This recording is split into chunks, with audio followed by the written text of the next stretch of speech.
കുട്ടികളുടെ ബ്രെയിൻ വളർച്ചയെ ടെക് ഡിവൈസുകൾ എങ്ങനെ സ്വാധീനിക്കുന്നു? ന്യൂറോ ഇമേജിംഗ് ഉപയോഗിച്ച് 12 വയസ്സിന് താഴെയുള്ള കുട്ടികളിൽ നടത്തിയ പഠനമനുസരിച്ച് ചെറുപ്രായത്തിൽ തന്നെയുള്ള ഡിജിറ്റൽ ടെക്നോളജി ഉപയോഗം കുട്ടികളുടെ തലച്ചോറിന്റെ പ്രവർത്തനത്തെ ഗുണകരമായും ദോഷകരമായും ബാധിക്കുന്നു എന്ന് കണ്ടെത്തി. കുട്ടികളിലെ സ്ക്രീൻ ടൈം ഉപയോഗം കൂടുന്നതിനനുസരിച്ച് ആസൂത്രണം ചെയ്യാനോ സാഹചര്യങ്ങളോട് പ്രതികരിക്കാനോ ഉള്ള കഴിവ് നഷ്ടപ്പെടുന്നു.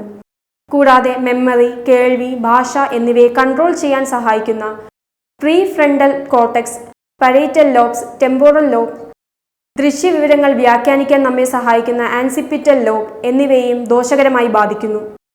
അതേസമയം ഇതിന് ദോഷവശങ്ങൾ അല്ലാതെ ചില ഗുണങ്ങളും ഉണ്ട്.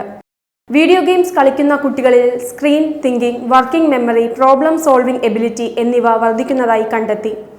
ഗുണവശങ്ങളെക്കാൾ ദോഷവശങ്ങൾ കൂടുതൽ ഉള്ളതിനാൽ മാതാപിതാക്കളും അധ്യാപകരും കുട്ടികളിലെ ഡിജിറ്റൽ ഉപയോഗം നിയന്ത്രിക്കേണ്ടത് അനിവാര്യമാണ്.